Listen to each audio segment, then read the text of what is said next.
खबर यूपी के झांसी से है, जहां आज सनातन समाज का सम्मेलन लक्ष्मी गेट रोड पर स्थित एक स्थानीय विवाह घर में राम भक्त गंगा सेविका तथा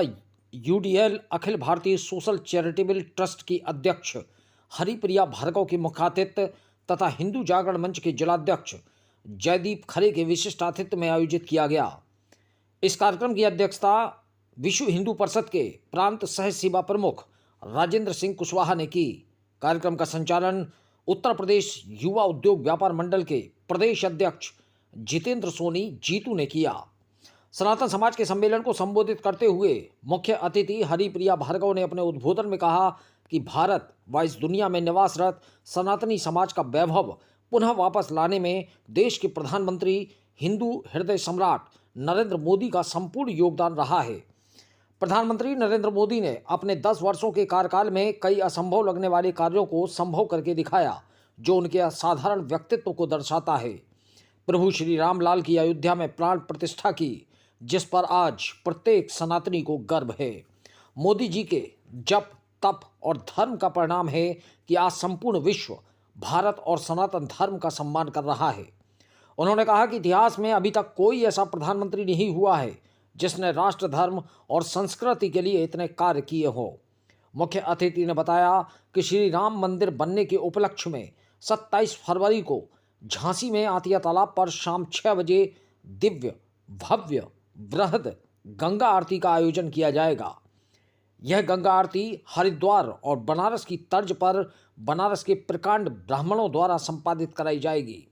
उन्होंने सभी सनातियों से अधिक संख्या में सम्मिलित होने का भी आह्वान किया।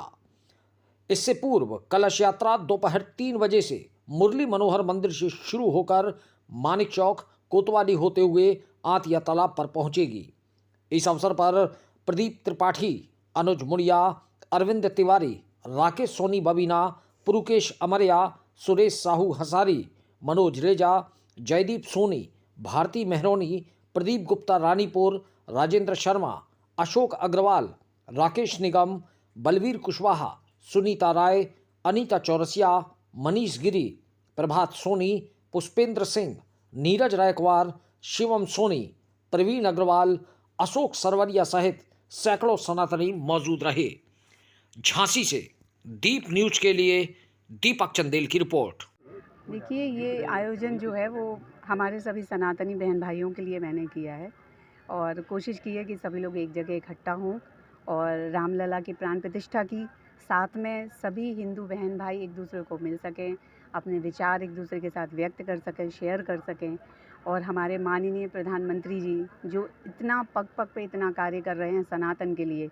कि 500 वर्ष बाद आज वो सारे लोगों को जगा पाए हैं और उन्होंने जो इतनी सारी योजनाएं हैं, इतने सारे कार्य किए हैं, वो सब उसकी प्रसन्नता जो है वो हम सब एक दूसरे के साथ बांटने के लिए यहाँ इकट्ठा हुए हैं। अभी आपने